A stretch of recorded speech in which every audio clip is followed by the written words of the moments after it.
আসসালামু আলাইকুম। ইনশাআল্লাহ আশা করি সবাই ভালো আছেন। আলহামদুলিল্লাহ আমি ভালো আছি। যে যেখান থেকে আমার ভিডিওটি দেখছেন সবাইকে অসংখ্য ধন্যবাদ ও সর্বোচ্চ ভালোবাসা রইল।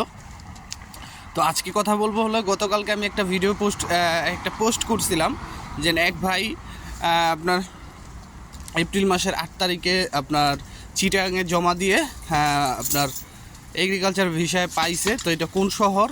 আর আমি ওখানে লিখছিলাম যে আপনারা দেখছিলেন স্ক্যানিং কপির কথা লিখছিলাম। তো এই বিষয়টা নিয়ে অনেকেই বলছেন যে স্ক্যানিং কপি তো মে মাস থেকে শুরু হয়েছে। তো এই বিষয়ে কথা বলবো। তো সবাই পুরোটা ভিডিও দেখার চেষ্টা করবেন, আর আপনাদের জন্য কিছু গুরুত্বপূর্ণ তথ্য আছে ইনশাআল্লাহ।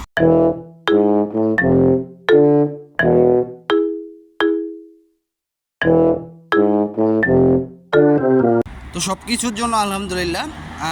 একটা কথা ভালো যে আমরা বাঙালিরা কিন্তু আর কিছু পারি বা না পারি, বাস দিতে পারি আর মানুষের খুঁটুনাটু সব পারি করতে।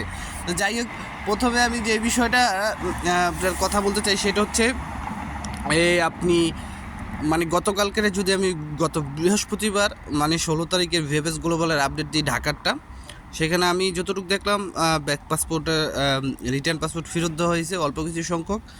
আর আপনার কিছু আপনার পাসপোর্টের যেরকম আপনার যদি বলতে মানে বলেন যে রিজেক্টের বিষয়টা, সেই রিজেক্টের বিষয়টা দেখলাম প্রায় 30-40টার কাছাকাছি। আসলে আমি আগেই বলছি, কিন্তু এই যে ভিএফএসগুলো বলার যে আপডেটগুলো দিয়ে এগুলো কিন্তু কালেক্টেড, ঠিক আছে? তো এটা হচ্ছে আপনাদের বুঝতে হবে। তো যাই হোক, গতকালকের ভিএফএস গ্লোবাল থেকে যারা ভিসা পেয়েছে সেই আপডেটগুলি দিই। ঢাকার ফ্যামিলি ভিসা পেয়েছে প্রায় আপনার 10টার কাছাকাছি, ঠিক আছে? সবগুলি ছিল হচ্ছে 2023 এবং 2024। তারপর হচ্ছে স্পন্সর ভিসা পেয়েছিল, সেগুলোও ছিল 2023 এবং 2024। স্পন্সর ভিসা পেয়েছিল প্রায় আপনার 6টার কাছাকাছি। তারপর হচ্ছে এগ্রিকালচার বা সিজনাল ভিসা পাইছিল 8টা 2023 এবং 2024। ডোমেস্টিক পাইছিল 3টা 2024। তারপর হচ্ছে ট্যুরিস্ট ভিসা হয়েছে 2টা 2024। স্টুডেন্ট ভিসা হয়েছে 2টা 2024। আর উইথড্র হয়েছে প্রায় ধরেন 50টার কাছাকাছি। এটা হলো গতকালকের ভিএফএস গ্লোবাল ঢাকার আপডেট আমি আপনাদেরকে দিলাম। তারপরে আমি গতকালকে রাত্রেবেলা আমি আপনার একটা ছেলের ছবি পোস্ট করছিলাম আমার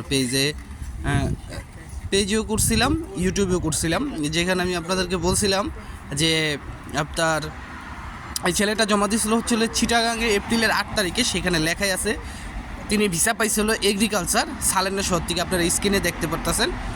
আমি আবারও বলতেছি যে এখানে আমার একটা ছোট্ট মিস্টেক ছিল কিনা আমি জানি না, বাট এই ছেলের যে গার্জিয়ান বা ফ্যামিলি যারা আমাকে এটা পাঠাইছে তারাই বলছিল স্ক্যানিং কপির, কিন্তু পরবর্তীতে যখন আপনারা এই ভুলটা ধরলেন যে ভাই স্ক্যানিং কপি কীভাবে হয়, পরে আমি দেখলাম যে আসলেই তো যে তারা তো আপনার জমা দিছে হচ্ছে এপ্রিলের 8 তারিখে, তাহলে তো এটা পাওয়ার কথা না। তো তারপরে আমি বিষয়টাকে আবার আমার ভুলটা সংশোধন করে আপনাদেরকে বললাম। তো এটাই ছিল ভিসা পাওয়ার আপডেট। যে এটা কিন্তু আরও 2-1 দিন আগের ভিসা পাওয়া। তো যখন ওনাদের রেডি ফর কালেকশন আসছিল তখন আমাকে জিজ্ঞেস করা হয়েছিল যে ভিসা পাবো কি না। আমি তাদেরকে বলছিলাম যে যদি আপনাদের পাসপোর্ট আবার চেয়ে থাকে, যদি পাসপোর্ট তারা নিয়ে যেতে বলে, তাহলে আপনি 100% ধরে নিতে পারেন ভিসা হয়েছে। তো এখন যতটুকু মনে হয় যে তারা এপ্রিল মাসের 8 তারিখে আপনার জমা করছিল, ঠিক আছে? 2024-এর এপ্রিল মাসের 8 তারিখে জমা করছিল। তো পরবর্তীতে হয়তো তাদের পাসপোর্ট ফেরত দিয়ে দিছে এবং পুনরায় তাদের পাসপোর্ট আবার চেয়ে নিছে জমা দেওয়ার জন্য ভিসার জন্য, যেটা কিছু এই 2-3 দিন আগে মনে হয় 3-4 দিনের মধ্যে তারা ভিসা পেয়ে গেছে। তো অনেকেই আমাকে শহরভিত্তিকভাবে জিজ্ঞাসা করেন যে ভাই এই শহরের আপডেটটা কি, এই শহরের আপডেটটা কি। তো এটা অ্যাটলিস্ট এটা দেখেন যে সালেন্না শহর, তো সালান্ন নেপোলি এইসব সব কাছাকাছি শহর। তো এই যে সালেন্না শহরের এগ্রিকালচার ভিসা হয়েছে, তার মালিক ঠিক ছিল এবং সে কিন্তু আমাকে বলে নাই এতটুকু জাস্ট যে আপনার মালিকের কাছে কোনো মেসেজ গেছে কিনা, মেল গেছে কিনা, এগুলো কিন্তু কিছুই বলেনি। তার মানে হয়তো তাদের মালিক সম্পূর্ণ ঠিক আছে আমার যতটুকু মনে হয়। কারণ যদি মালিকের কাছে মেল যাইতো বা মালিকরে কোনো ধরনের কাগজপত্র জমা দিতে বলতো, অবশ্যই তারা এই বিষয়টা আমারে অবগত করতো বা আমাকে জানাতো।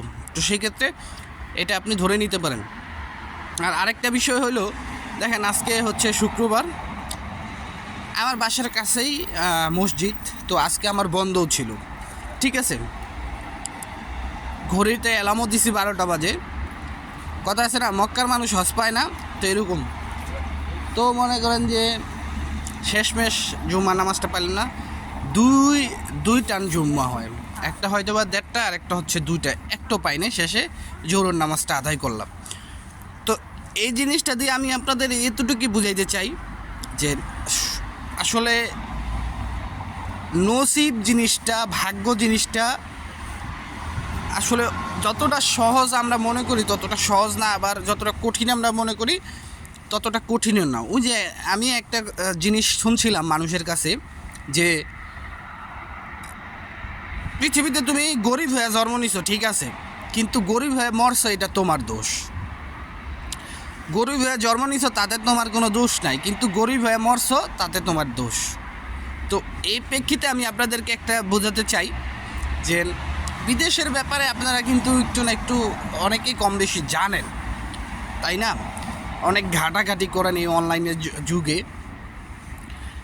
তো যখন আপনারা জমা দিছিলেন, যার মাধ্যমে জমা দিছিলেন, অ্যাটলিস্ট আপনাদের এতটুক মনে করেন যে ভাইবা চিন্তা জমা দরকার ছিল এবং জাস্টিফাই করা দরকার ছিল যে আসলে কি আমি এই লোকটারে আমার এতগুলো টাকা, তারপর আমার সময়ের কিছু ব্যাপার আছে, আমি আরেক দেশে থাকতাম, ওই দেশ থেকে আইসে পড়ছি, মানে তাকে কি বিলিভ করাটা মানে ঠিক কাজ করতেছি কিনা, এই জিনিসগুলি ভাবার দরকার ছিল আমি মনে করি। বেসিক্যালি আমি এটা মনে করি। তারপরে আবার যদি আপনারা এখন আমাকে মানে এর জন্য গালাগালি করেন, তাহলে ভাই আপনাদের কাছে মাপ চাই। জাস্ট আমি আমার ওপিনিয়নটা আপনাদের মাঝে শেয়ার করলাম, আশা করি বুঝতে পারছেন। তো এখন একটা জিনিসই, যেটা আপনার যে মালিক যদি ঠিক থাকে, নসিব ঠিক থাকলে ভিসা আপনি 100% পাবেন। আর যারাই বলতেছেন যে অ্যাপয়েন্টমেন্ট তো চালু হয়েছে, আমি বলছি, আর যারাই বাড়ি শহর, সালেন্না শহর, সিসিলিয়া শহর, তরেন্না শহর, হাবিজাবি যত শহরেই বলতেছেন, সব শহরেই কাজ হচ্ছে, সব শহরেই কাজ হচ্ছে এবং খুব শীঘ্রই কিন্তু আপনাদের রেজাল্ট আপনাদের হাতে আসা পড়বো। আপনারা অনলাইনে চেক করতে থাকেন। আশা করি বুঝতে পারছেন। সবার জন্য দোয়া রইল, সবাই দোয়া করবেন, ভালো থাকবেন। আসসালামু আলাইকুম, আল্লাহ হাফেজ।